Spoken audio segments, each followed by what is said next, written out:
Diário de um Mago Morto. Capítulo 451. Sander olhou fixamente para o pequeno peixe se debatendo dentro do globo aquático. Tudo bem, quanto mais ele olhava, mais fofo parecia. Saul também se aproximou, abaixou a cabeça para olhar o peixinho excepcionalmente animado e sorriu. Ela ainda se lembra de você. Ela fica muito animada quando vê o irmão mais velho. A garganta de Sander se contraiu. De repente, ele se virou e levou a esfera de água para o quarto.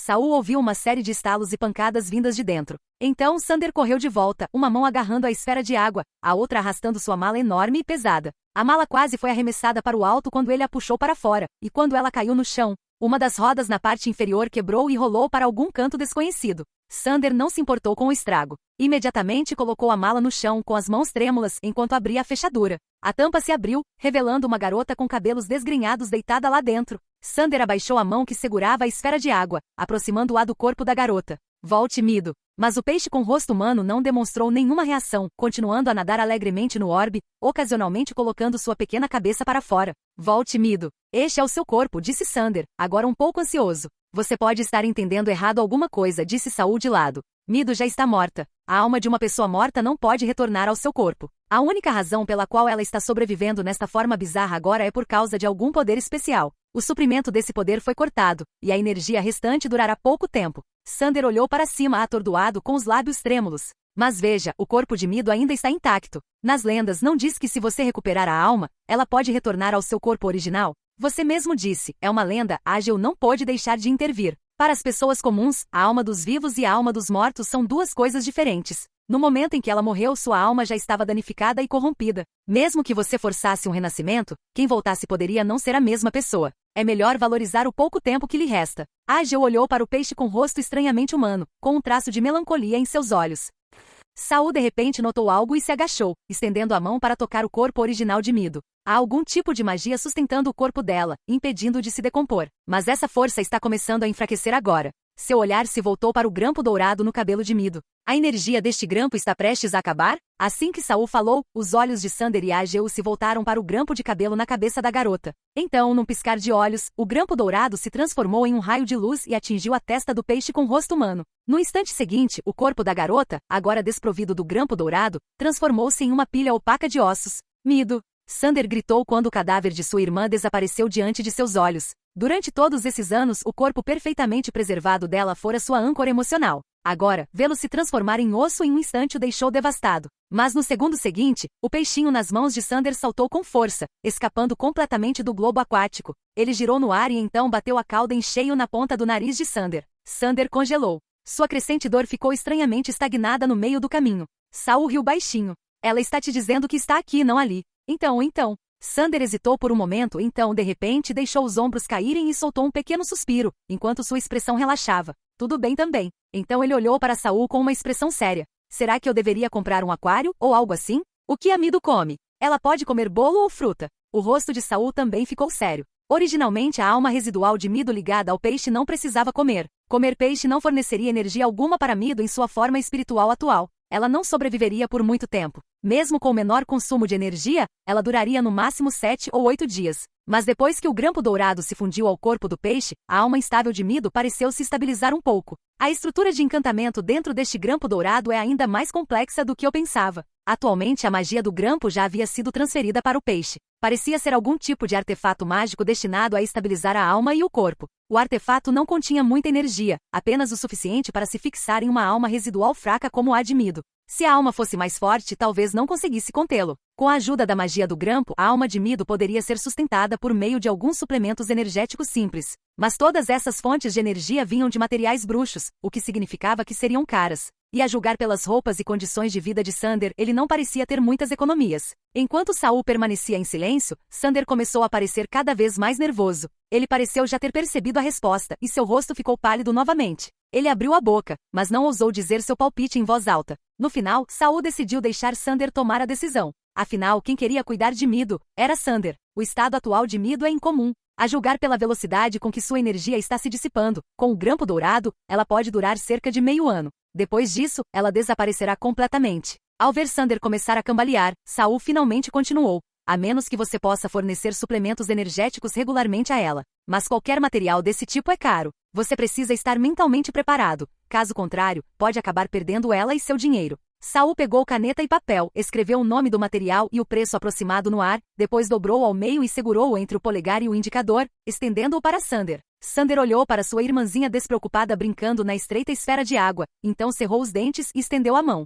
Quando ele estava prestes a tocar no papel, Saul girou o pulso e o puxou. Xander olhou para ele confuso. O segredo que você mencionou na sua carta, sobre Bluewater Bay, qual é? Preciso ver se vale o que está escrito neste papel. O conhecimento de um mago naturalmente também era valioso. Xander lambeu os lábios secos. Ultimamente tenho ganhado dinheiro gerenciando arquivos de documentos para o governador de Bluewater City. Embora sejam, em sua maioria, registros triviais, eu os folheava enquanto os organizava. Encontrei um registro de pessoas entrando e saindo da mansão do governador. Xander instintivamente baixou a voz. E notei que um dos Lordes Magos havia se mudado para a mansão antes da mudança de Bluewater City. Mesmo depois que os outros magos gradualmente partiram, ele permaneceu. Essas pistas por si só não eram grande coisa, mas Saul imediatamente pensou no cálice quebrado que havia obtido e ainda não havia encontrado seu dono original. Ele rapidamente perguntou, quando Bluewater City foi realocada? Há cerca de 20 anos. Mas você não disse que chegou de barco há pouco mais de uma década? Sim. Na época Bluewater City teve que se mudar para o interior, perto de uma região árida, para proteger os habitantes da cidade das marés de almas.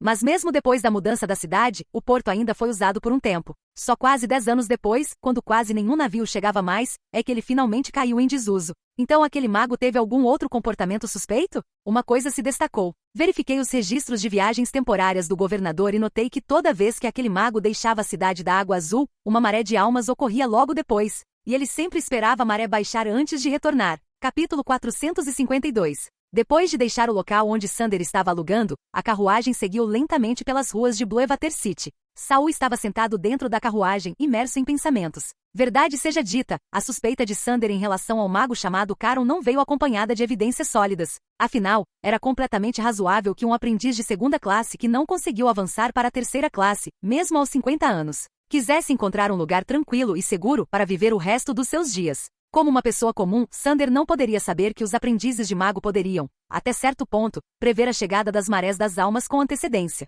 Mas será que um simples aprendiz de segundo escalão poderia realmente prever uma mudança de maré com 1 ou 2 dias de antecedência? Saul balançou levemente a página de números registrados que Xander lhe dera. Era uma sequência de dígitos anotados da memória de Xander. Antes de Saul chegar, Xander só ousava manter essa informação em sua mente, ele nem ousava escrevê-la. Dito isto, a memória de Xander era impressionante. Era uma pena que ele já estivesse na casa dos 30. Caso contrário, Saul poderia ter testado se conseguiria se tornar um aprendiz de mago. Saul já tinha muita gente ao seu redor. Ele não tinha intenção de aceitar um aluno. O mentor Cass provavelmente também não tinha interesse em aceitar um novo aprendiz naquele momento. Havia outras facções de bruxos por perto. A maior delas era a Academia Byton, na cidade de Calgusto. Mas como Xander já tinha mais de 30 anos, chegando perto dos 40, tudo isso era apenas especulação. Além do bilhete, Xander também deu a Saul uma relíquia de família. Segundo ele, a herança havia sido deixada pelo avô antes de morrer. Na época, sua madrasta ainda não havia se casado com um membro da família, então os únicos que receberam presentes do avô foram ele e sua irmã, Mido.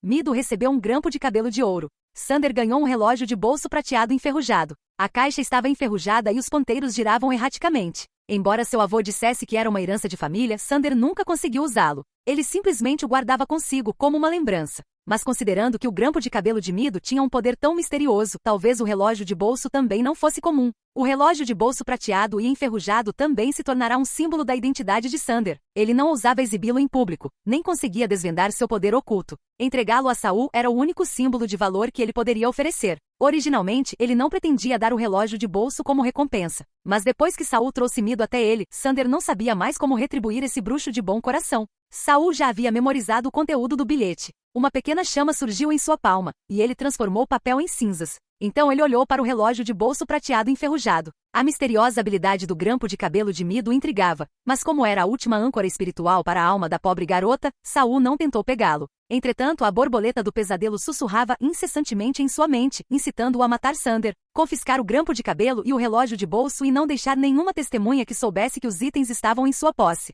Tal comportamento estava totalmente de acordo com o modo habitual de agir da borboleta pesadelo, mas Saul recusou. Ele limpou a poeira da mão e abriu novamente o relógio de bolso prateado enferrujado. Ageu, sentado à sua frente, olhou com grande interesse. Mestre, o padrão deste relógio é bem incomum. Suspeito que não seja algo da Era Lunar. Como uma alma que um dia vagou pelos arquivos, Ageu leu muitos livros e sofreu muito por isso. Mesmo assim, persistiu em absorver conhecimento, sempre buscando uma maneira de escapar da torre mágica. Se não é da era lunar, então deve ter pelo menos mais de 300 anos? Se fosse esse o caso, então a ferrugem no relógio era surpreendentemente mínima, ele estava em boas condições. Que era veio antes da era lunar? Saul perguntou. Essa era uma de suas lacunas de conhecimento. Naquela época, ele havia estudado apenas conhecimentos práticos úteis para a sobrevivência e o progresso. Não sabia muito sobre história ou geografia. Antes da era lunar, havia a era da lua negra. Não há muita coisa escrita sobre ela nos livros, apenas que os magos costumavam guerrear naquela época, embora os motivos não sejam claros. Naquela época, um continente normalmente tinha apenas 2 ou 3 impérios.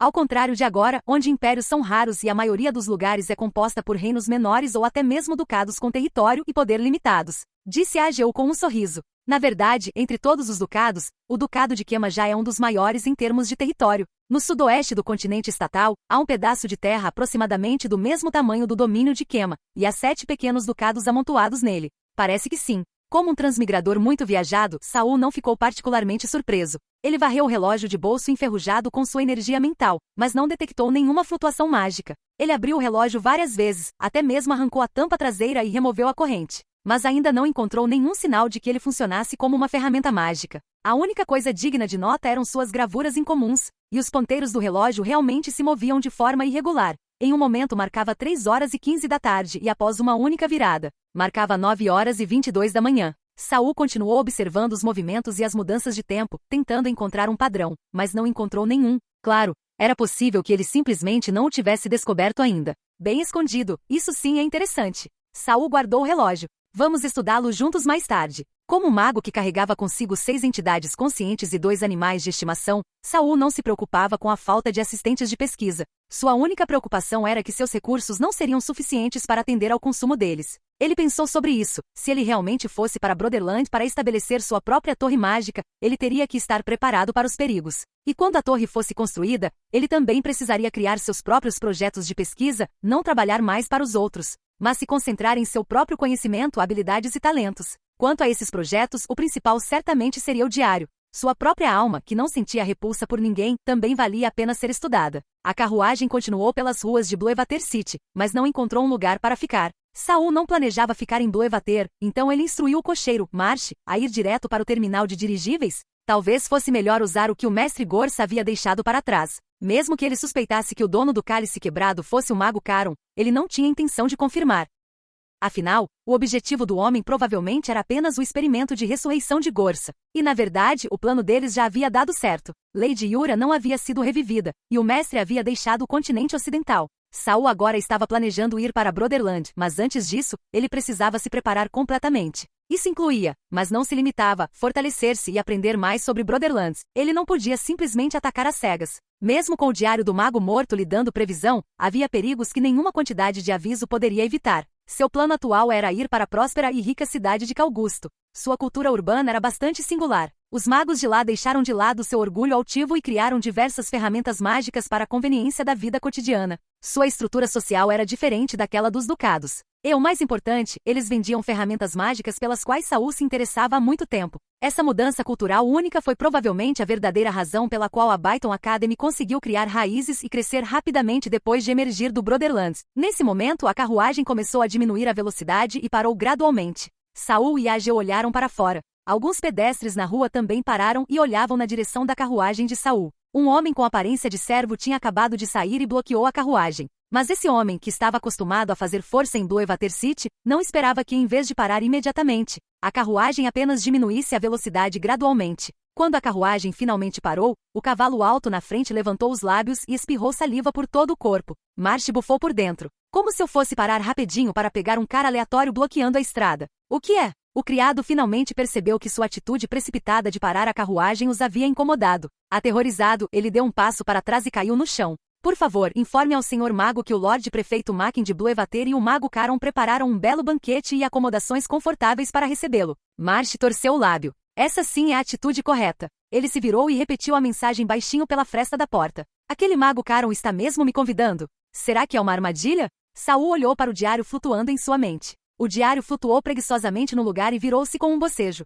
Capítulo 453. Saul não tinha certeza se o mago Caron havia notado algo incomum, ou se havia algo errado com o próprio homem. Mas se essa pessoa realmente fosse a dona do cálice quebrado, então essa poderia ser a melhor oportunidade de abordá-lo antes que ele percebesse que algo havia dado errado em Bluewater Bay. Penny, você pode verificar a memória deste servo e ver se o mago Caron deixou Bluewater City recentemente? Uma borboleta prateada voou por entre as sobrancelhas de Saul. Para uma pessoa comum, claro que isso não é problema. Posso acessar todas as suas memórias recentes. Se eu não conseguisse nem isso, seria um desperdício de toda aquela essência de cristal velada que você me deu, irmão Saul. A voz de Penny continha um traço de orgulho, mas antes que ela pudesse voar para fora, a pequena alga de repente saiu de trás do pescoço de Saul e usou sua língua molhada para escrever uma única palavra na parede da carruagem. Rir. O rosto de Ageu estava complicado. De todos os personagens que ele havia ensinado à pequena alga, este era o de que ele mais se lembrava. O rosto de Saul permaneceu inexpressivo, embora ele risse baixinho para si mesmo. Algazinha, você realmente sabe como zombar das pessoas.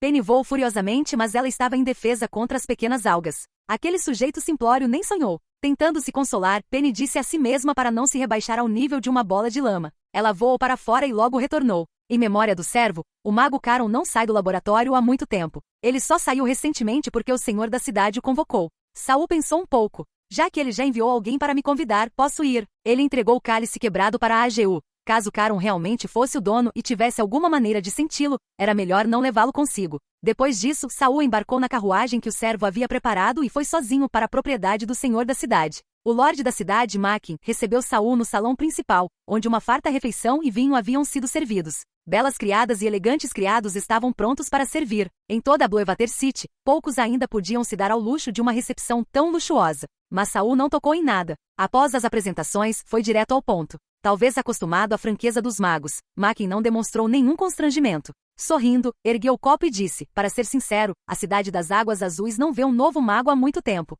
Será que, Lorde Saul, o senhor está só de passagem ou pretende ficar por aqui? Saul olhou para o silencioso mago Caron, que parecia desconfortável com a socialização. Vim visitar um amigo. Agora que o conheci, pretendo ir embora. Não precisa se preocupar, senhor cidade. Saul atualmente não tinha nenhum desejo de revelar que vinha de uma torre de magos, então suas palavras foram mais educadas do que o normal. Ah não era isso que eu queria dizer. Embora estivesse de fato um pouco preocupado, Makin se recusou a admitir em voz alta. Acenou rapidamente com a mão, sem derramar uma gota sequer da taça de vinho. Na verdade, a cidade das águas azuis gostaria muito de convidar Lorde Saul para se estabelecer aqui. Embora não sejamos especialmente ricos, estamos perto da Baía das Águas Azuis e possuímos alguns materiais alquímicos raros. Também estamos perto da cidade de Calgusto, mas longe o suficiente para sermos pacíficos, uma residência ideal para alguém da sua estatura. Ele estava tentando recrutá-lo? Saul ficou surpreso, mas então percebeu. O feitiço de ocultação lançado pelo mestre Gorsa ainda estava ativo. O homem provavelmente o confundiu com um mago errante de terceira classe.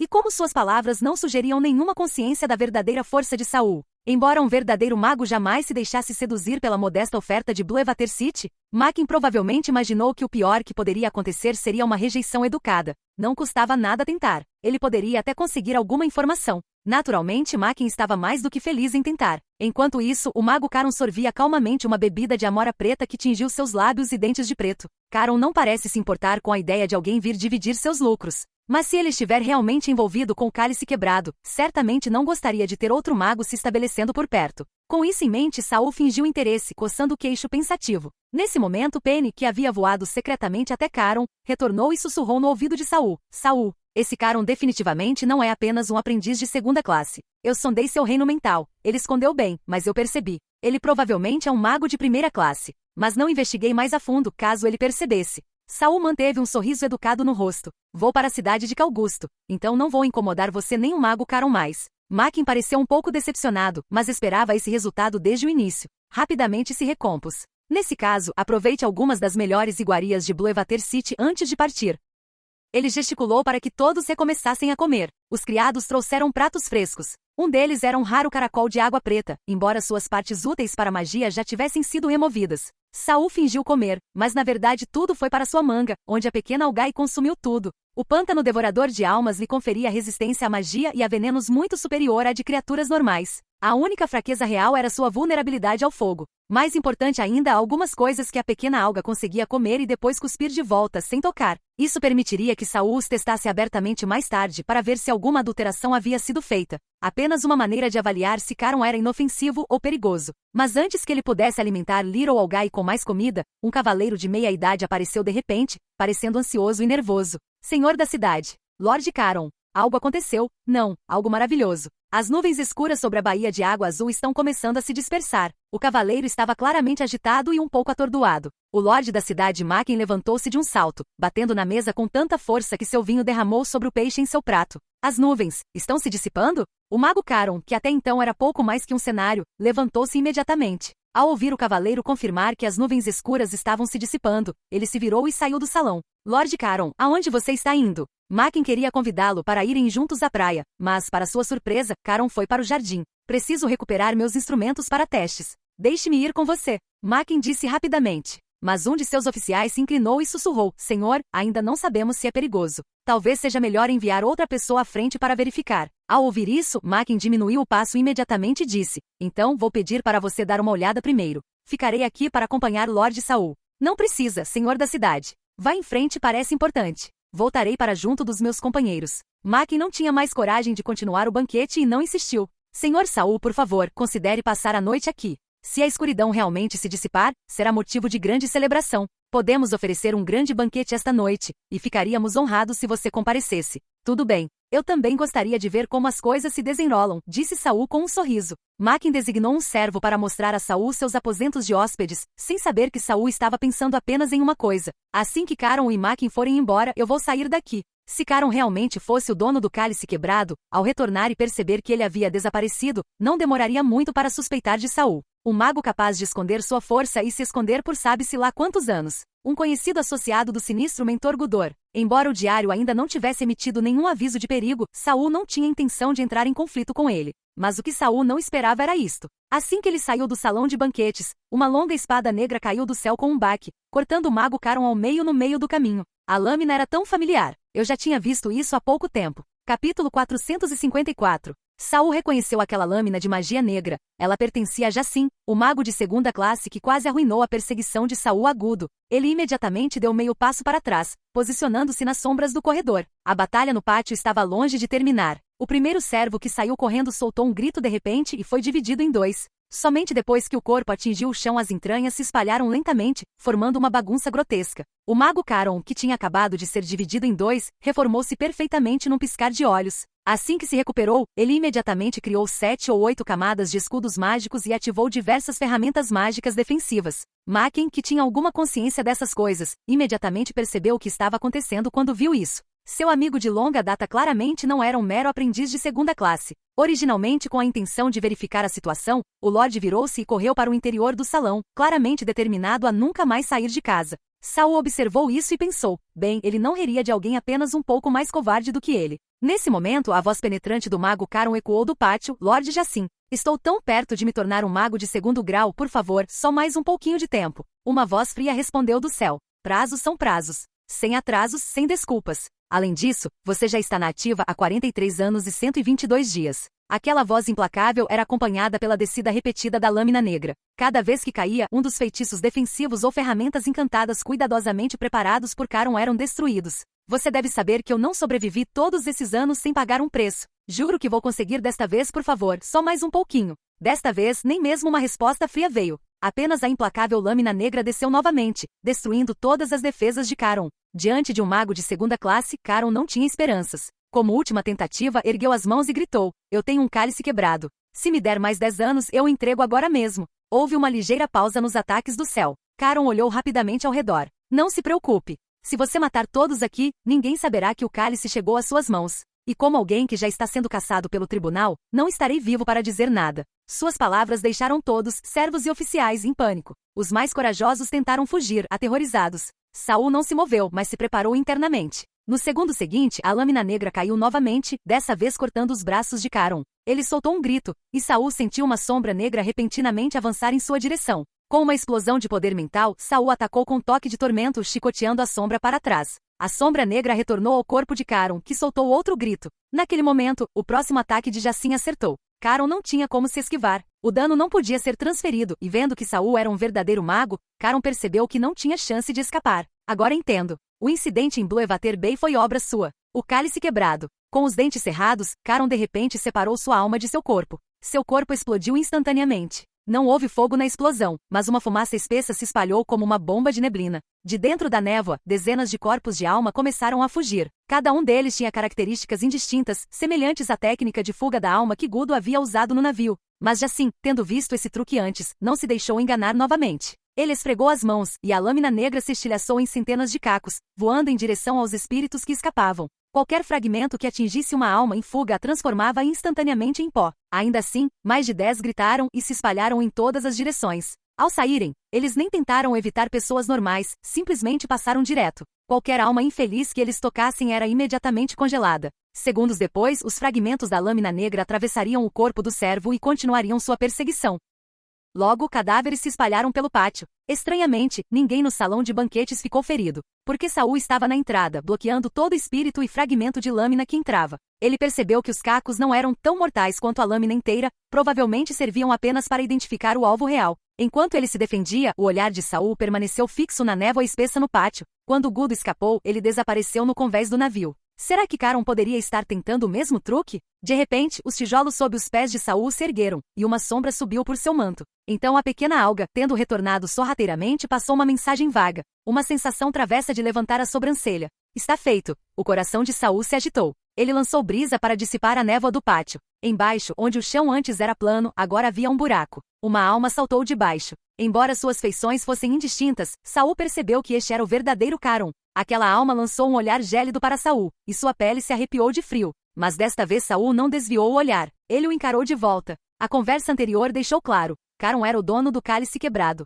Sendo esse o caso, Saul se certificaria de que o homem morresse completa e completamente. Quando o corpo real de Caron emergiu, os fragmentos de lâmina que haviam perseguido os falsos espíritos repentinamente reverteram o curso e convergiram para o centro de todos os lados, céu e terra incluídos. Claramente Jacin estava preparado e não se deixou enganar pela isca de Caron. SHSHSHSHSHSH. Era como o som da chuva em folhas de bananeira. Saul apertou os olhos enquanto observava as lâminas perfurarem a alma de Caron como uma peneira. Uma onda de energia jorrou, e o corpo da alma rapidamente perdeu a forma. Saul saiu do corredor e olhou para cima, finalmente avistando Jacin flutuando no ar. Seu rosto era inexpressivo. Parecia que ele nunca havia sido tentado pelo cálice quebrado. Seu único objetivo era matar. Ele ainda é mais fraco que o mestre Gorsa na segunda classe, pensou Saul. Afinal, Gorsa sempre eliminava ameaças num piscar de olhos. No momento em que Jacin estava preparando o ataque final, ele parou de repente. Ele levantou a mão esquerda e olhou para o pulso. Lá embaixo, Caron, com a alma já murcha, caiu na gargalhada sinistra. Ahaha. Hahaha. Você também está sem tempo. Hahaha. Você veio me matar? Você deveria ter lidado com esse? Suas palavras foram cortadas. A lâmina negra caiu do céu e dividiu sua alma em duas. O espírito maltratado esvaziou como um balão estourado e rapidamente se dissolveu em uma poça de gosma preta. Mas Saul não se importava mais com Caron. Agora, ele encarava Jacin, ardendo de curiosidade sobre o que significava aquele limite de tempo. Jacin virou a cabeça para olhar para Saul. Seu rosto estava pálido e seu sorriso, comparado à última vez, estava estranhamente mais gentil. Nos encontramos de novo, aluno de Gorsa. Obrigada por expor o corpo real de Caron. Você me poupou tempo. De nada, Lord Jacin, respondeu Saul com seu característico sorriso obediente. Você acabou de usar um feitiço de elemento sombrio? Sim, Lord Jacin. Então você tem sorte de continuar me encontrando. O sorriso de Saul congelou. Aquilo soou estranho. Jacin de repente levantou a mão direita e enfiou o dedo indicador na parte de trás do próprio crânio. Meus pertences pertencem ao tribunal e não podem ser doados, mas meu conhecimento pode. Ele retirou lentamente o dedo. Na ponta dele contorcia-se uma pequena cobra preta que ele jogou em Saul. O coração de Saul disparou. Ele estendeu a mão para pegá-la, mas a cobra deslizou direto para sua testa. Ele mergulhou diretamente em seu reino mental e imediatamente se preparou para atacar, apenas para avistar o diário flutuando acima. Ele congelou de medo, enrolou-se fracamente no ar, sem ousar se mover. O diário não deu nenhum aviso, o que significava que a cobra não era letal. Saul voltou sua atenção para Jacin, agora com um toque de hostilidade. Não importava se a cobra era conhecimento, a abordagem de Jacin era muito autoritária. Mas Jacin, vendo Saul ainda ileso, parou por um segundo e sorriu novamente. Como esperado do aluno de Gorsa. Talento impressionante, sua força mental é extraordinária. Talvez não tenha sido a sua sorte, mas a minha. Sem dar mais explicações, ele chamou a lâmina negra e a cravou na própria testa. Baque. Seu cadáver caiu do céu, aterrissando ao lado dos restos enegrecidos de Caron. Capítulo 455. Saul, junto com todos ao redor que ainda estavam vivos e conscientes, ficaram completamente chocados. Como um verdadeiro segundo grau poderia morrer assim? Penny voou, aproximando-se cautelosamente do cadáver de Jacin, depois pairou sobre a poça de lodo que era tudo o que restava de Caron. Irmão Saul, ambos estão completamente mortos. Só então Saul se aproximou e se agachou ao lado do corpo de Jacim. Não importa o que acontecesse, esse Jacim ainda era um mago de segunda classe. Qual era exatamente esse limite de tempo? Como ele pôde simplesmente cair morto daquele jeito? Irmão Saul poderia ser o que Ageu mencionou antes. Algo sobre o limite da vida? Certamente é uma possibilidade. Mas para algo que diz respeito à própria vida, é difícil imaginar alguém tão determinado a se sacrificar. Saul lembrou-se de quão ansioso Jacim parecia no dirigível, parecendo que estava com pressa. Naquela época, ele já sabia que seu tempo estava quase acabando. Foi por isso que, após confirmar que Saul não era seu alvo, ele imediatamente partiu em busca de outros? Saul estendeu a mão e agarrou o braço esquerdo de Jacim. Pouco antes, ao olhar para seu braço esquerdo, ele confirmou que seu tempo havia acabado. Mas quando Saul examinou o braço agora, seja verificando ondas de choque mentais, flutuações mágicas ou usando sua técnica de meditação semi-imersiva, ele não encontrou absolutamente nada. Talvez o que quer que estivesse agindo sobre ele tenha desaparecido no momento em que morreu. E agora, aliado à meditação semi-imersiva do diagrama de erosão, as anomalias que ele consegue detectar estão se tornando cada vez menos frequentes. Acho que está na hora de encontrar um método de meditação melhor. Mesmo depois de se tornar um verdadeiro mago, Saul ainda não havia trocado sua técnica de meditação. Primeiro porque havia subido de nível muito rápido e não tivera tempo de procurar um diagrama de meditação adequado. Segundo, porque estava relutante em abrir mão das habilidades concedidas pelo diagrama de erosão. Tanto a meditação semi-imersiva quanto a técnica de projeção da alma do diagrama de erosão desempenharam papéis importantes em suas aventuras. Se ele mudasse para um novo método de meditação, seria melhor que ele também incluísse essas duas habilidades, ou pelo menos, mantivesse a conveniência da projeção da alma. Afinal, a capacidade de observação da meditação semi-imersiva poderia ser substituída pela borboleta pesadelo. Ainda assim, se eu quiser entender exatamente o que aconteceu com Jacim, tenho mais um método. Saul se levantou, pegou as ferramentas usadas para desenhar formações mágicas de sua mochila e começou a preparar um ritual de extração de alma no local. Bem, extração de alma, não invocação de alma. Quando ele começou a desenhar, a multidão sobrevivente ao seu redor, junto com o Lorde Prefeito Mackin do salão de banquetes, finalmente saiu, ainda visivelmente abalada.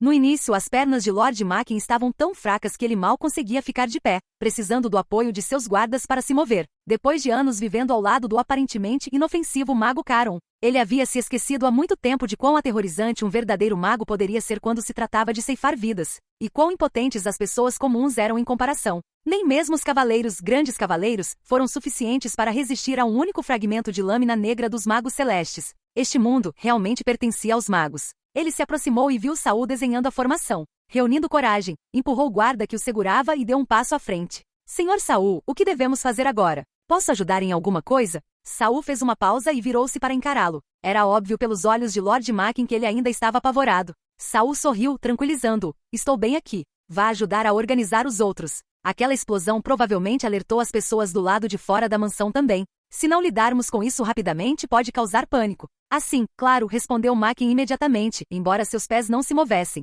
Lorde Saul, há algum risco de contaminação aqui? Saul olhou para a gosma negra ao lado deles. Normalmente não, mas não posso descartar a possibilidade de atrair algo de outro lugar. Farei uma limpeza básica, mas recomendo que você mantenha as pessoas longe deste pátio pelos próximos 10 anos. Sim, Mackin concordou ainda mais rápido desta vez. Vou mandar todos evacuarem agora mesmo. Se precisarem de alguma coisa, por favor, não hesitem em nos avisar. Com isso, Mackin pareceu retomar seu papel de prefeito e começou a orientar as pessoas a cuidar dos feridos e remover os mortos. Logo, o pátio estava completamente limpo. E como este era apenas um pátio de hóspedes, fechá-lo por 10 anos não afetaria suas operações em nada. Claro, se ele continuasse preocupado com isso, ele sempre poderia se mudar para outro prédio para servir como residência do prefeito. Afinal, em Blue Evater City, mais da metade das casas estavam desocupadas. Depois que a multidão se dispersou, a formação de extração da alma de Saul também foi concluída. Ele casualmente jogou os materiais restantes de volta na mochila e então moveu o cadáver de Jacim para o centro da formação. Depois disso, Saul entrou na formação, fazendo um gesto de conjuração com as duas mãos pressionadas contra o peito.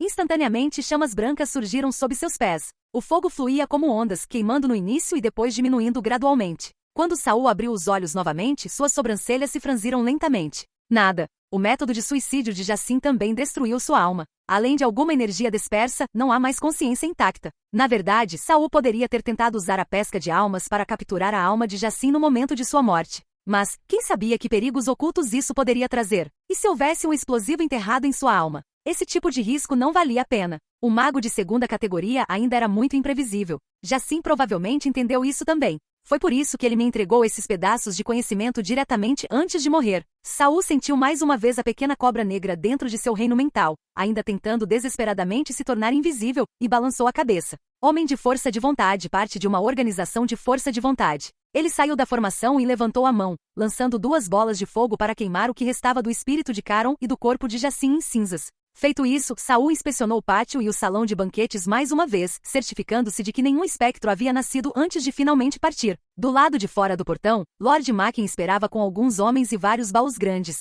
olhando ansiosamente para a porta. Assim que viu Saul emergir, correu até lá. Lord Saul, mandei que trouxessem tudo da residência de Caron. Quanto ao laboratório dele, os servos não podiam entrar e nem ousariam. Por que não vem conosco dar uma olhada? Se encontrar algo útil, por favor, leve. Nós, pessoas comuns, não temos utilidade para os pertences de um mago. Este Lord Macken era realmente perspicaz. Ele já havia reunido os despojos de guerra de Saul. Mas Saul suspeitava que, como Caron estava escondendo sua identidade e força, sua residência oficial provavelmente não teria nada realmente valioso. Como esperado, além de algumas dezenas de cristais mágicos e alguns materiais mágicos de baixa qualidade, não havia mais nada digno de nota. As anotações de estudo claramente pareciam ter sido feitas para enganar aprendizes de baixo nível. Saul as folheou e as jogou de lado. Depois disso, Saul recusou firmemente a oferta de Lord Macken de ficar mais uma noite. Ao sair da residência do prefeito, ele viu Marsh esperando em um pequeno beco do outro lado da rua. Marsh imediatamente trouxe a carruagem. Saul embarcou e, depois de andar em 2 quarteirões, a porta se abriu e Ageu entrou.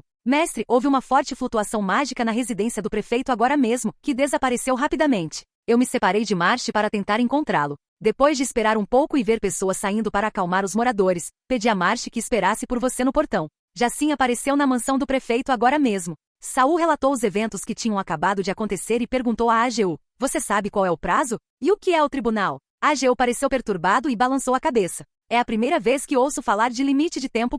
Quanto ao tribunal, já ouvi esse nome antes, mas não conheço os detalhes. Tanto o limite de tempo quanto o tribunal parecem ser termos do continente de Nefre. Esse continente fica mais ao sul, dizem que é bastante fechado e bem distante do continente de Stat, então pouquíssimas pessoas vêm para este lado. Saul encostou a cabeça na janela da carruagem. Através da fresta das cortinas, ele podia ver muitos moradores saindo de suas casas, olhando ansiosamente para a mansão do prefeito. Se Jacin tirou a própria vida por estar sendo controlado, isso significa que o tribunal já pode estender seu alcance ao continente de Stat. Mas se ele não estava sob controle, então pensar em tudo isso em detalhes é ainda mais assustador. Capítulo 456. Pouco depois de Saul deixar Bluewater City, Lord Macken foi finalmente libertado das consequências e do trabalho de limpeza. Ele desabou exausto em sua poltrona ornamentada, mas de repente sentou-se ereto como se algo tivesse atingido. Certo, onde o amigo do Lord Saul está hospedado mesmo? Seu mordomo pessoal imediatamente se adiantou e fez uma reverência. No número 16 da rua Shimp, senhor. Envie 2 equipes, uma para limpar minha pequena casa com jardim na rua Leste, a outra para convidar o amigo do Lord Saul da rua Camarão para se mudar.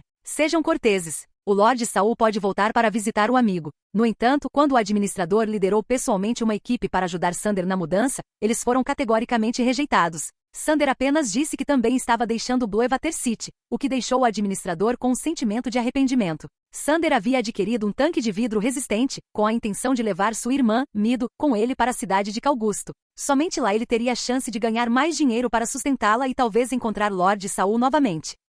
Mas assim que terminou de arrumar as malas e saiu pela porta, percebeu de repente que Mido não parecia estar bem. Ela não parava de se mexer dentro do aquário recém-adquirido. Mido, o que houve? Sander imediatamente pegou o tanque e o inspecionou de todos os ângulos. Mas antes que o peixe com rosto humano pudesse dizer qualquer coisa, alguém bateu de repente na porta. Toque, toque, toque, toque, toque. O ritmo das batidas era um pouco estranho. Segurando o tanque, Sander olhou fixamente para a porta. Ele se lembrava claramente de que o portão do seu pátio estava trancado. Como alguém poderia bater diretamente na porta da frente dele? E esse ritmo? Toque, toque, toque, toque, toque. Lá estava de novo. Sem dúvida, uma lembrança profundamente enterrada emergiu das profundezas de sua mente. O medo se apoderou do rosto de Sander. Então a batida veio pela 3ª vez. Como se aceitasse seu destino, Sander colocou o tanque no chão e caminhou até a porta, abrindo-a. Do lado de fora estavam 3 pessoas, uma das quais, embora visivelmente mais velha, ele reconheceu instantaneamente. Instintivamente, Sander deu um passo à frente para bloquear a visão do peixinho lá dentro. Você, eu estive escondido todos esses anos, por que você ainda está tentando me caçar? Sander sabia muito bem que ele e Mido só haviam escapado porque aquelas pessoas não tinham realmente a intenção de matá-los. Caso contrário, como pessoas comuns poderiam escapar da perseguição de um mago? Ele pensou que, escondendo sua identidade em outro continente e vivendo uma vida modesta e pobre, poderia passar o resto de seus dias em paz. Mas eles vieram mesmo assim. Teria ajudado o mago por causa de sua irmã alertado sua madrasta? Você está enganado, disse gentilmente o idoso, o único que Sander reconheceu. Sua Majestade Arxes faleceu de doença há 3 meses, e nenhum de seus filhos herdou a linhagem da Noite Eterna. Viemos escoltá-lo de volta para realizar sua coroação, Príncipe Alisandra. Sander, não. Alisandra ficou paralisado enquanto sua boca se abria lentamente. De meia-idade, herdando de repente uma grande fortuna. Existe uma maneira de acordar ainda mais tarde nesse tipo de sonho? 10 minutos depois, ainda um tanto atordoada, Alisandra saiu da pequena casa estreita, agarrando-se firmemente ao aquário onde estava sua irmã, e embarcou em uma carruagem negra solene e majestosa. A carruagem não era puxada por cavalos, mas por 2 centauros altos. A parte superior de seus corpos estava vestida com armaduras, enquanto suas metades de cavalo, elegantes e brilhantes, brilhavam por baixo.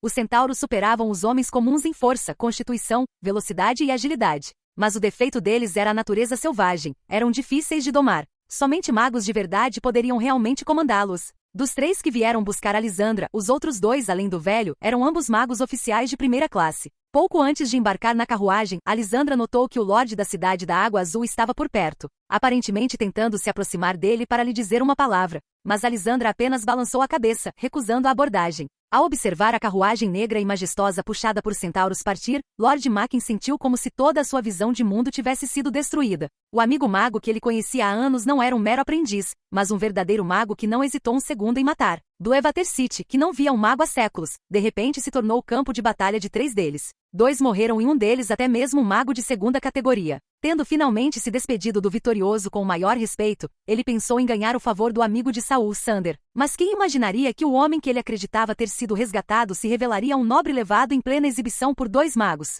Que sorte a cidade de Bluewater teve para merecer isso! O mordomo ao seu lado soltou um suspiro. Quando o senhor enviou pessoas para convidar o Sr. Sander para uma residência melhor, ele ficou tão grato. Mas agora, com seu novo status, ele nem sequer nos dirige a palavra. O administrador, que servirá Lord Macken por muitos anos, ousou falar tão claramente. Lord Macken pensou em silêncio por um momento, e então, de repente, balançou a cabeça. Que este assunto termine aqui. Instrua a todos para não fofocarem. Não mencionem o motivo pelo qual convidamos o Sr. Sander para se mudar, e muito menos falem sobre a ligação dele com o mago. O mordomo ficou paralisado, sem entender direito, mas mesmo assim assentiu. Sempre enviei outros para contatar o Sr. Sander. Esta foi a primeira vez que o encontrei pessoalmente. Ele não parecia arrogante, não era do tipo que me rejeitaria por orgulho. Lord Macken voltou a olhar para a velha casa em ruínas onde Sander havia morado. A única coisa entre nós era Saul. Será que ele não me deixou falar porque não queria que Saul fosse mencionado? Talvez ser levado embora não seja tão bom quanto parece. No final, Lord Macken decidiu fingir que não sabia de nada, melhor prevenir do que remediar. Naquele momento, a carruagem negra puxada pelos centauros já havia partido de Bluewater City e se dirigia para a costa.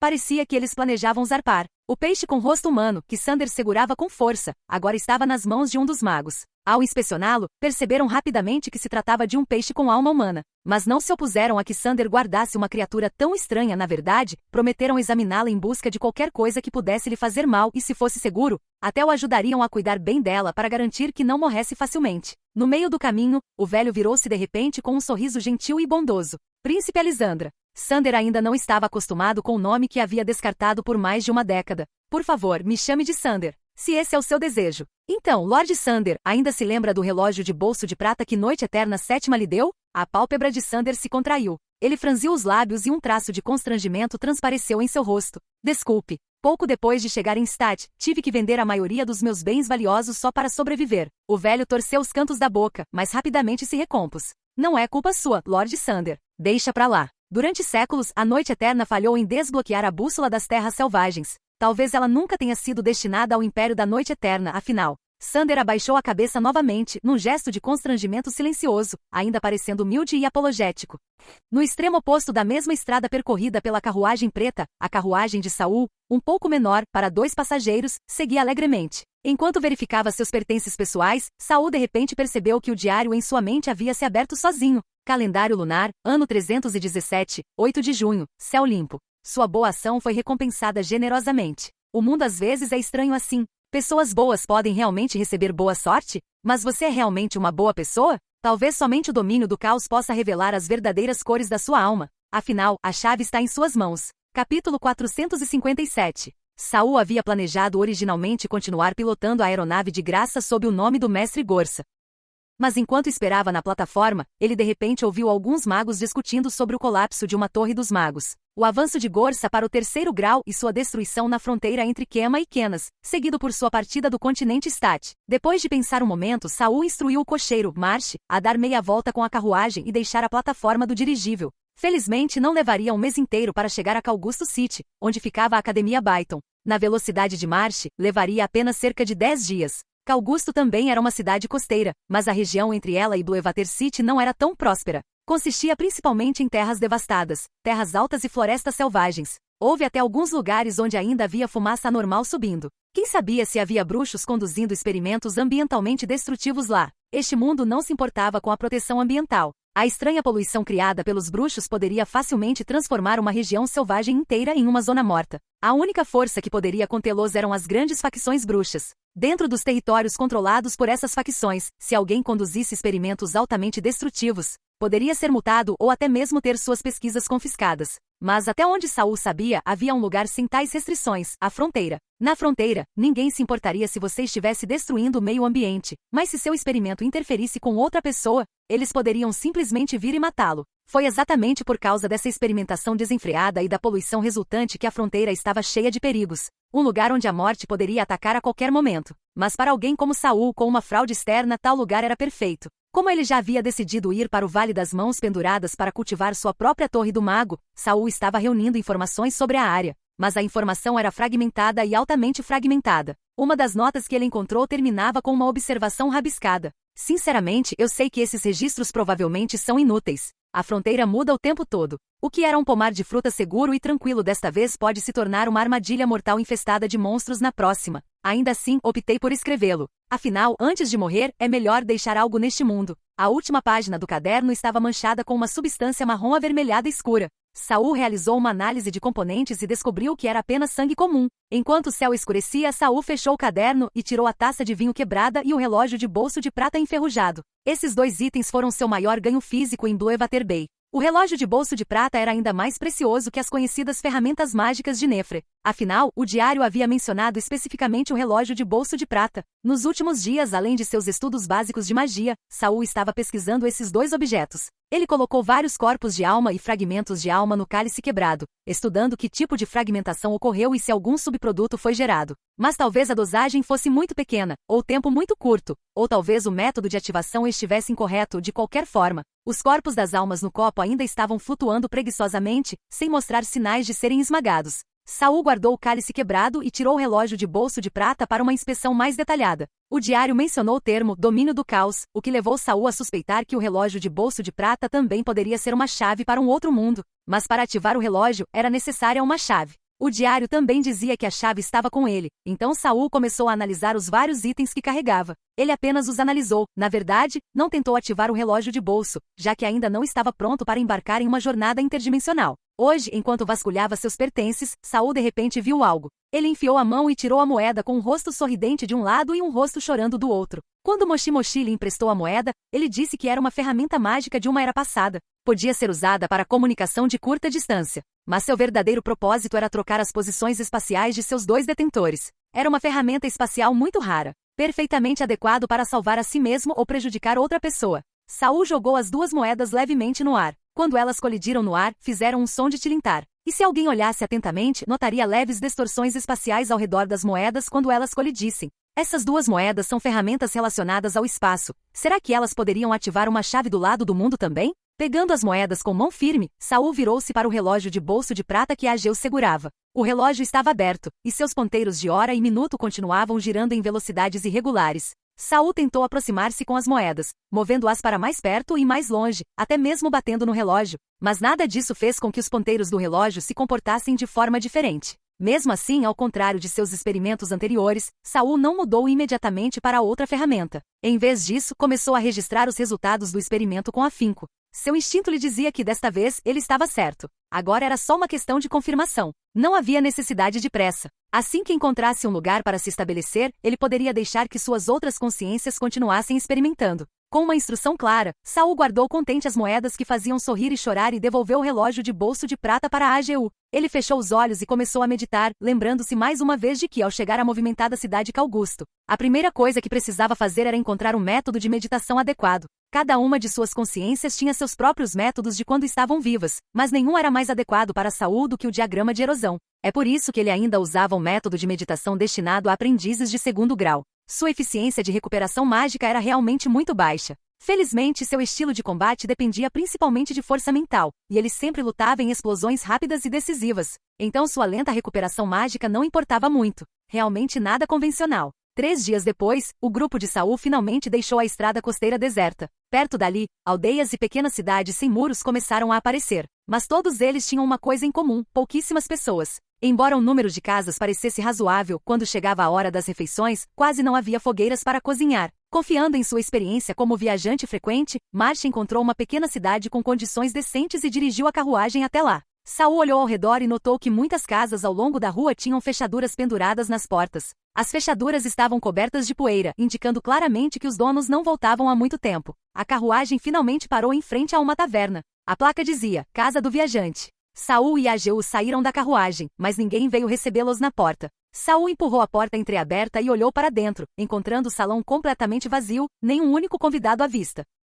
Um jovem alto, claramente vestido como garçom, estava sentado no canto da sala, absorto na leitura de um livro. No bar, no fundo do corredor, um homem de meia-idade, um pouco gordinho, também estava lendo um livro. Nem mesmo o som da porta se abrindo os perturbou. Todo mundo aqui gostou tanto de estudar? Silenciosamente, Saul apareceu ao lado do garçom e olhou para o livro em suas mãos. Fazendeiro pequeno John, a vida na cidade é difícil e as damas nobres são muito pegajosas. Saul. Pela primeira vez, Saul sentiu vontade de esfregar os olhos. O que diabos ele acabou de ver? Isto era um romance sobre o mundo mágico? Não, nem se atreveu a tocar em conteúdo relacionado a bruxos. Oh, desculpe, senhores. Nesse momento, o estalajadeiro atrás do balcão finalmente notou Saul e Ageu. Ele fechou o livro com força e saiu correndo de trás do balcão. Saul olhou e percebeu que o livro na mão do estalajadeiro era o mesmo que o do garçom. Como o chefe saiu, o garçom naturalmente também percebeu. Ele marcou cuidadosamente uma página em seu livro antes de se levantar. Você gostaria de uma refeição ou um quarto para passar a noite? Ageu respondeu: Uma noite.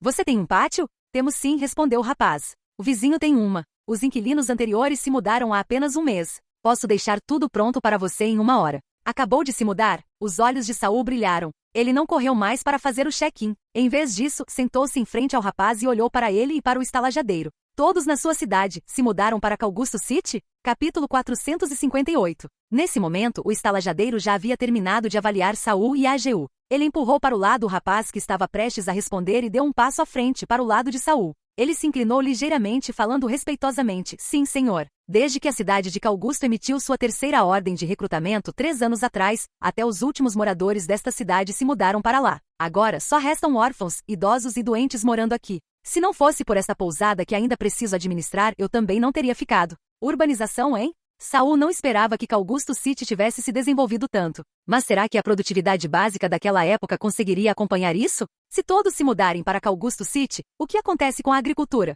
Certamente eles não dependem inteiramente do comércio? A pergunta pegou o estalajadeiro desprevenido. Então Saul reformulou a frase. Então quem está cultivando a terra?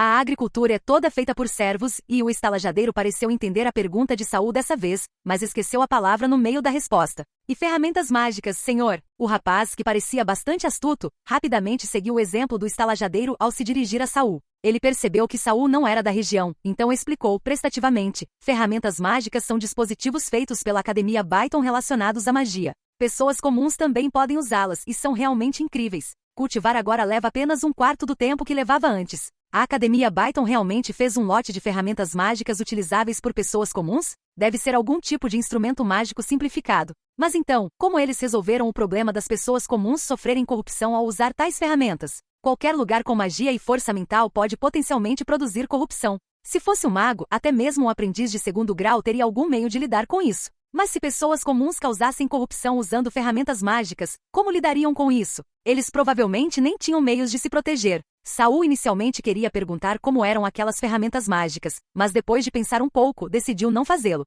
Mesmo que as tivessem visto, não entenderiam os princípios básicos, era melhor verem por si mesmos. À sua frente, o garoto continuava falando como um brinquedo de corda recém-lançado, ainda explicando com entusiasmo.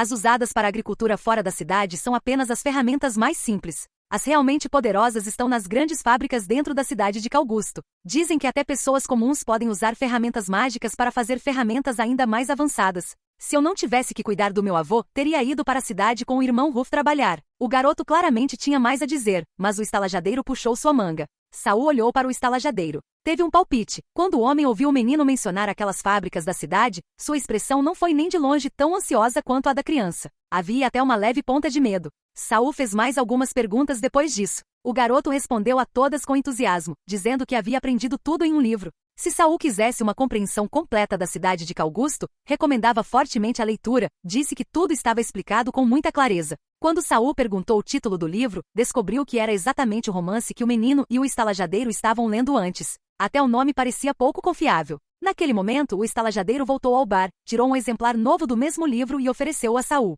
Por favor, senhor, pegue. Sem custo algum. Estes livros são distribuídos gratuitamente pela cidade, e nos disseram para entregá-los a todos os hóspedes. O que ele não mencionou foi que até agora ele sempre cobrava dos viajantes por aqueles livros. Saul aceitou sem hesitar e parou de fazer perguntas. Virou-se e seguiu o menino até o pátio ao lado para fazer o check-in. O estalajadeiro até veio entregar um pouco de comida, muito entusiasmado. Quando eles saíram, Saul ouviu o menino ainda resmungando sobre querer trabalhar na fábrica. O estalajadeiro parecia relutante em perder seu último ajudante e alegou que aquelas ferramentas mágicas da fábrica já haviam comido pessoas antes. O garoto apenas deu de ombros e disse que era porque os trabalhadores não os operavam corretamente nem seguiam as normas. Ao ouvir isso, Saulo pesou o livro em sua mão e decidiu lê-lo antes de entrar na cidade. Na manhã seguinte, Saul e os outros deixaram a estalagem e continuaram em direção à cidade de Calgusto. Na noite anterior, Saul lera seu primeiro livro extracurricular nos 3 anos desde que chegará a este mundo. Ele pulou as partes obviamente autoindulgentes e fantasiosas, concentrando-se nos detalhes da vida cotidiana descritos na cidade.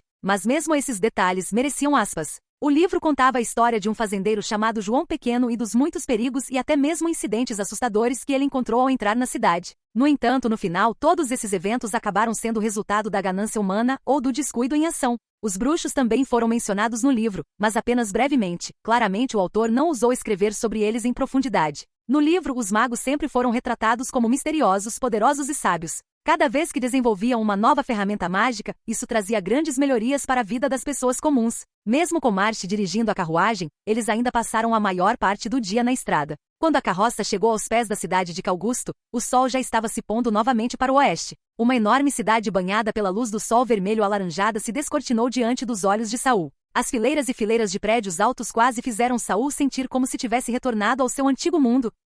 A cidade de Calgusto foi construída encostada em uma montanha, com o lado sudoeste voltado para o mar. Ao norte, erguia-se uma colina baixa e suavemente inclinada, e apenas o lado leste era plano o suficiente para a passagem de veículos. Do lado de fora da cidade havia um muro, não muito alto, com soldados posicionados ao longo dele. A cada poucos metros ao longo do muro, havia uma besta gigante, e a cada 100 metros, havia uma abertura quadrada. O mesmo livro sobre a entrada de João Pequeno na cidade mencionava esses buracos. Segundo ele, aqueles buracos quadrados abrigavam canhões de cristal mágicos, dispositivos explosivos que pessoas comuns podiam operar. A muralha da cidade no lado leste tinha 3 portões de entrada, cada um com uma longa fila de pessoas. Mas quando a carruagem de Saul se aproximou, 2 soldados montados imediatamente galoparam até ele. Um deles segurava uma bússola. Depois de confirmá-la 2 vezes, desmontou e se aproximou de Saul respeitosamente. Honorável mago, não precisa fazer fila para entrar na cidade. Por favor, siga-nos por aqui. Saul abriu a porta da carruagem e olhou para a bússola na mão do soldado, achando-a bastante interessante. Sua carruagem não tinha nenhuma marca de status de mago do lado de fora, mas o soldado, claramente uma pessoa normal, conseguiu identificá-lo de longe como um mago. Obviamente era a bússola em ação. Na Torre dos Magos, ferramentas mágicas eram usadas principalmente para combate ou pesquisa. Raramente se viam tais aplicações de utilidade pública. Sob a orientação dos 2 cavaleiros, o grupo foi levado a uma 4ª entrada. O portão da cidade aqui, junto com o muro ao redor, foi pintado com padrões de formação ocultos. Assim que eles entraram no alcance de radiação da formação, o ambiente barulhento subitamente se acalmou significativamente. Os 2 cavaleiros pararam deliberadamente do lado de fora da formação, fizeram uma saudação e então partiram. Naquele momento, outra pessoa se aproximou. Ele usava um uniforme formal em azul e branco, um design minimalista elegante, mas sem restrições de movimento. Os punhos, a gola e a bainha eram todos adornados com 2 fios finos de prata. Boa tarde, senhor, disse o homem do lado de fora da carruagem. Bem-vindo à cidade de Calgusto. Sou do Mar, um aprendiz de 2ª classe da Academia Byton. Posso perguntar se o senhor está disposto a prosseguir com o registro de identidade? AGU saiu da carruagem, não deixando o outro grupo ver o interior. O que acontece se concordarmos e se não concordarmos? O sorriso de Dumar permaneceu inalterado enquanto ele tirava 2 cartões de metal do bolso em seu peito. Uma era vermelha, a outra azul. Naturalmente respeitamos a sua preferência. Em Augusto, muitos lugares, tanto para entrada quanto para compras, exigem um passe. Por isso, preparamos 2 tipos de passe para você. O azul registra informações básicas e nos permite oferecer melhores serviços. O vermelho é um passe anônimo. A maioria dos serviços ainda está disponível com ele, mas para qualquer negócio principal, você poderá ser solicitado a apresentar credenciais adequadas. É claro que suas necessidades básicas diárias não serão afetadas. Dumar educadamente estendeu os 2 passes para a AGU, deixando-o escolher. Capítulo 459. O cartão de identidade azul exigia o registro de informações pessoais e permitia acesso a mais serviços. O cartão vermelho não exigia nenhum registro, mas poderia restringir o acesso a certas áreas importantes, a menos que informações complementares fossem fornecidas. Era a primeira vez que a AGU se deparava com um sistema assim.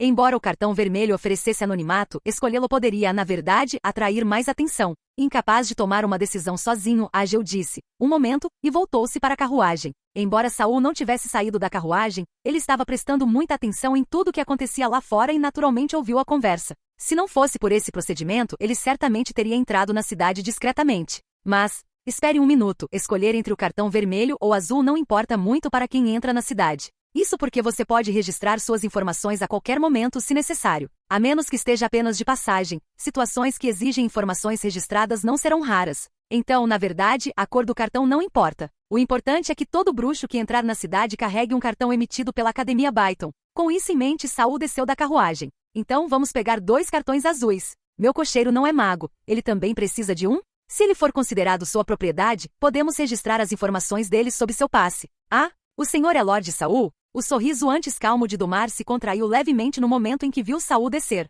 Você me conhece? Claro. Como alunos do mestre da Torre Gorsa, estamos de olho. Não ousamos negligenciar um convidado tão distinto. Dumar tentou manter um sorriso natural, mas Saul ainda sentia o desconforto que irradiava dele. Do que você tem medo? Afinal, seu mentor é um mago de 3ª classe. Só estou um pouco nervoso. Poderia ser realmente tão simples? Saul baixou os olhos para o passe azul na mão de Dumar. Dumar, porém, de repente retirou a mão. Ah, você não precisa desse tipo de passe. Ele rapidamente abriu o casaco e tirou um passe prateado do bolso interno. Você pode usar este aqui diretamente. Não é necessário registro de identidade. Por favor, siga-me. O comportamento de Dumar sempre foi educado, mas carregava um tom formal e mecânico. Agora, diante de Saul, essa qualidade mecânica se transformou numa polidez um pouco confusa, mas vívida. Ele conduziu Saul, seu grupo e a carruagem até o 4º portão da cidade. Havia um corredor com mais de 10 metros de comprimento, com tochas instaladas em ambos os lados. As paredes estavam um tanto desgastadas e não apresentavam nenhuma formação esculpida. Mas no centro do corredor, 2 pequenos objetos flutuavam no ar.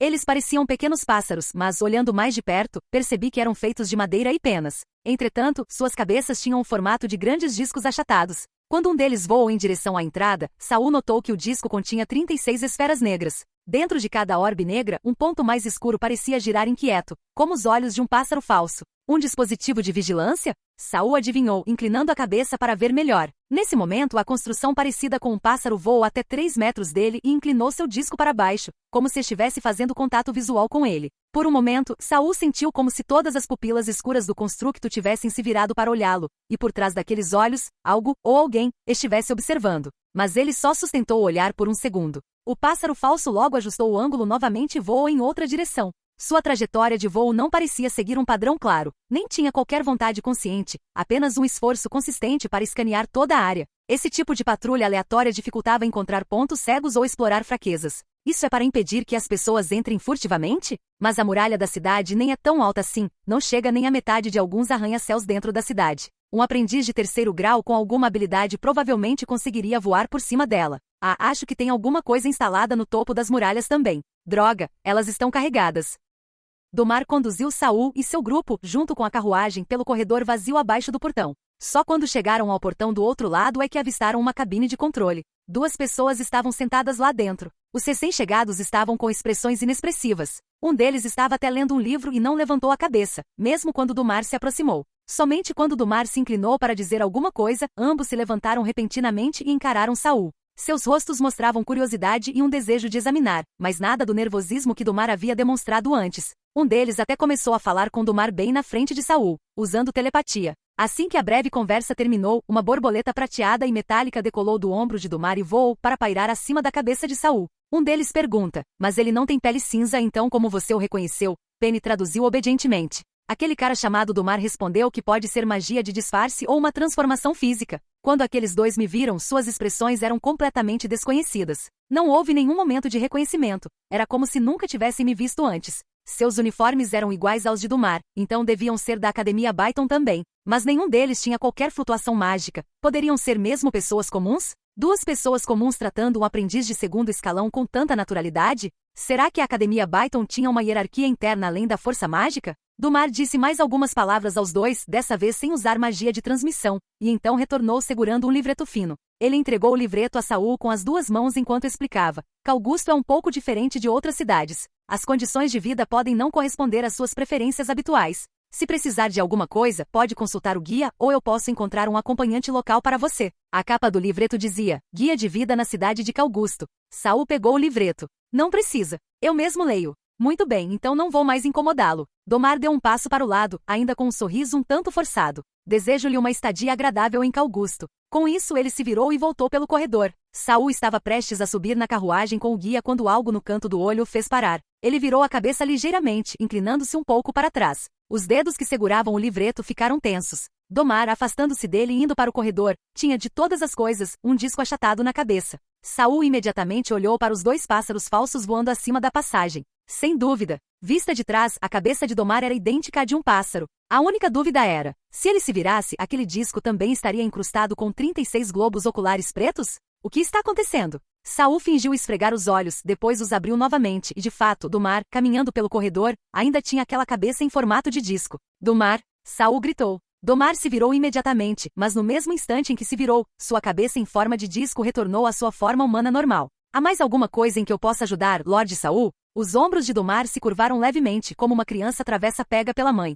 Pensei um pouco. Deixa pra lá. Dumar não disse nada, apenas curvou-se novamente com um sorriso, depois se virou e continuou andando. Desta vez, Saul manteve os olhos nele, e a cabeça não mudou novamente. Quando Saul estava prestes a subir na carruagem, algo no topo da cabeça de Dumar refletiu a luz e piscou. Estreitando os olhos, Saul viu uma fina mecha saindo do centro do couro cabeludo de Dumar. Levemente branco, levemente translúcido. O fio se curvava e oscilava enquanto flutuava para cima, como fumaça de chaminé na hora do jantar. Apenas cerca de 1 metro do fio era visível, com a ponta desaparecendo no ar. E agora? Saul entrou na carruagem, apoiando o queixo em uma das mãos enquanto observava a paisagem da cidade se desenrolar como uma pintura através da janela. De repente ele sorriu. Esta cidade é bem interessante. Capítulo 460. De fora, Calgusto City parecia completamente diferente de viver dentro dela. A carruagem seguia por uma estrada que não era particularmente larga. Comparada aos prédios imponentes de ambos os lados, alguns com dezenas de andares, a estreiteza da estrada fazia com que aquelas estruturas, de outra forma magníficas, parecessem repentinamente opressivas. Principalmente ao viajar entre as duas fileiras de prédios, as sombras enormes que eles projetavam traziam uma escuridão úmida e pesada ao chão abaixo. E de perto, aqueles edifícios imponentes não pareciam tão magníficos assim. As janelas eram minúsculas, tão pequenas que até um adulto teria dificuldade para sair por uma delas. As janelas lotadas faziam com que a pessoa se sentisse sufocada, como se inúmeros olhos escondidos atrás das paredes, observando e cobiçando tudo nas ruas. Em forte contraste com esses edifícios densos e opressivos estava o surpreendente vazio da própria rua. Apenas ocasionalmente alguns riquixás de formatos estranhos passavam em alta velocidade. Saul olhou para eles. Pareciam funcionar com engrenagens e outras peças mecânicas, mas eram bem rápidos. Marsh também estava claramente distraído pelo espetáculo e não conseguiu manter sua velocidade habitual. Sua carruagem foi rapidamente ultrapassada pelos riquixás. Então, ouviu-se um zumbido alto vindo de cima. Marsh olhou para cima e viu um pequeno dirigível voando a cerca de 10 metros acima. À medida que o céu escurecia gradualmente, pilares negros ao longo da estrada de repente se iluminaram, assustando os cavalos que puxavam a carruagem. Ao ver isso, Saul não pôde deixar de se maravilhar com uma ponta de dúvida. No momento em que as luzes se acenderam, houve uma pulsação mágica. Isso significa que pelo menos um tipo de infraestrutura mágica percorre todo este distrito. Se fosse apenas uma instalação isolada, como uma torre de mago, usar tais dispositivos mágicos ainda seria considerado razoável, mas esta era uma cidade inteira. Calgusto, ou melhor, a Academia Byton por trás disso. Como eles conseguiram investir tantos recursos mágicos para servir pessoas comuns? A produtividade básica da magia não era baixa demais para isso? 5 minutos depois, Saul finalmente chegou ao destino marcado no mapa do manual do guia. O centro de corretagem. De acordo com o guia, este lugar lidava com tudo, desde procura de emprego, procura de casa, até mesmo encontros para casais e vários outros assuntos intermediários. Foi a primeira parada recomendada para quem chegava recentemente à cidade de Augusto. Mesmo que alguém estivesse apenas visitando, este era o lugar para encontrar um guia adequado. Assim que a carruagem parou embaixo de um prédio alto de formato particularmente quadrado, Saul ouviu uma leve música de harpa vindo dos prédios de ambos os lados.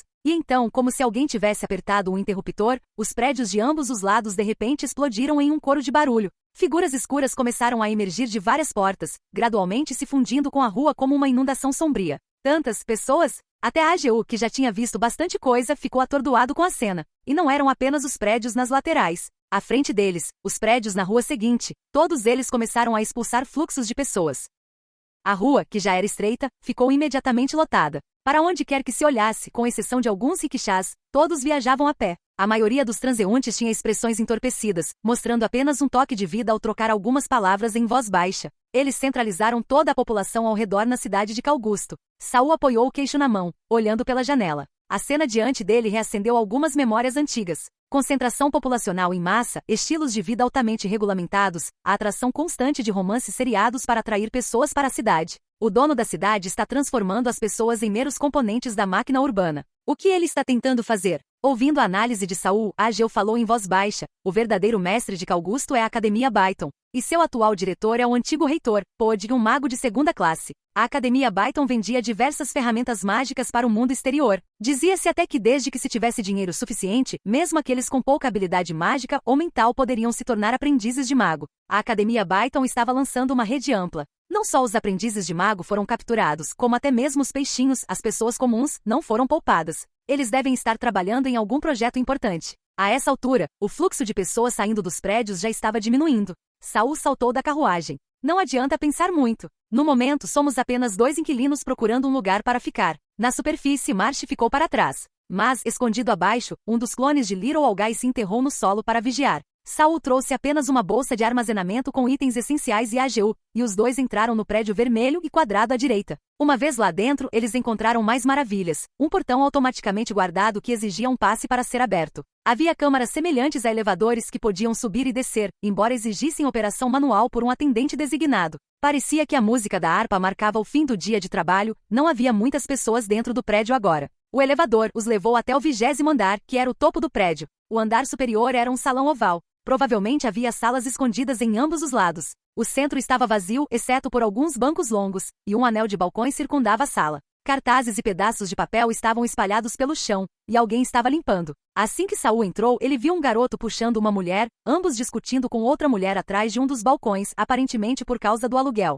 Ele olhou para a placa acima do balcão. Era de fato a seção de aluguel. Saul foi até o balcão seguinte e perguntou: "Vocês têm acomodações disponíveis para bruxos?" O homem atrás do balcão estava examinando alguns documentos. Ao ouvir a voz de Saul, ele ergueu os olhos e imediatamente abriu um sorriso radiante, jogando os papéis de lado sem se importar. "Claro, meu senhor. Bem-vindo a Augusto." Em apenas 10 minutos, Saul tinha uma chave em mãos. Parecia uma folha de cobre, com padrões gravados em constante mudança. Quando Saul pressionava um determinado ponto, os padrões paravam de se mover. O homem que o ajudou estava todo sorrisos, acompanhando Saul até a entrada. No início, ele havia sido apenas profissionalmente educado, produzindo um livreto padrão de opções de moradia. Mas no momento em que Saul escolheu um lugar e sacou um passe prateado para o registro, a expressão do homem mudou drasticamente. Seu comportamento tornou-se 2 vezes mais respeitoso, e ele até trouxe um catálogo de moradias diferente e mais exclusivo da sala dos fundos. O apartamento que Saul havia escolhido originalmente era o último andar de um prédio alto. O novo catálogo listava apenas vilas. Após uma rápida olhada e comparação de preços, Saul ainda continuou com sua escolha original. Ele não tinha escolha, sua torre mágica havia sumido, e ele ainda tinha uma mini-torre mágica, 4 entidades conscientes e 2 animais de estimação para sustentar. Ele precisava manter as despesas baixas. Apesar de Saul não ter escolhido a opção maior e mais cara, o agente não demonstrou decepção. Ao sair, Saul chegou a oferecer respeitosamente um cartão de visita com as 2 mãos. "Este é o meu cartão, basicamente minhas informações pessoais. Ele contém o nosso código de comunicação. Se precisar de alguma coisa, pode entrar em contato com a central de corretagem pelo comunicador do seu quarto. Posso ir pessoalmente atendê-lo." A cena familiar despertou um pouco de nostalgia em Saul. Ele pegou o cartão e olhou para baixo. "John." Saul pensou em um certo romance e ergueu os olhos. "Você não seria aquele menino fazendeiro John da história, seria?" O homem chamado John deu um sorriso tímido. Na verdade, desde que esse romance se tornou popular, muita gente começou a se chamar John, na esperança de ter a mesma sorte que ele. Pegando o cartão, Saul recusou mais uma vez a oferta de usar um AirPod para transporte. Não havia motivo algum, ele teria que pagar. De volta à carruagem, Ageu parecia completamente perplexo. Saul, embora aparentemente calmo, estava igualmente chocado internamente. Se ele não tivesse notado que muitas das ferramentas eram construídas com base na lógica das runas mágicas, ele realmente teria pensado que algum transmigrador onipotente havia se tornado o mestre da cidade. Mas no final ele tinha certeza, embora algumas coisas parecessem semelhantes à Terra, em sua essência, elas eram fundamentalmente diferentes. De volta à carruagem, Saul pediu para a pequena alga retirar seu clone subterrâneo e deu à Marcia as instruções para ir para seu novo lar. Mas assim que as rodas começaram a girar, a pequena alga de repente surgiu de trás do pescoço de Saul, jogando a cabeça sobre seu rosto. Cug, pequena alga, o que você está fazendo? A pequena alga se mexeu no ar e escreveu uma palavra. Árvore. Todos se inclinaram. Árvore? Que árvore? Que árvore? Penny continuou tagarelando. Falta um traço no personagem, disse Ageu, franzindo a testa. Mas Saul congelou. Agora que você mencionou, não vi uma única árvore aqui. Ele olhou lentamente para o chão. A árvore de que você está falando, poderia estar no subsolo?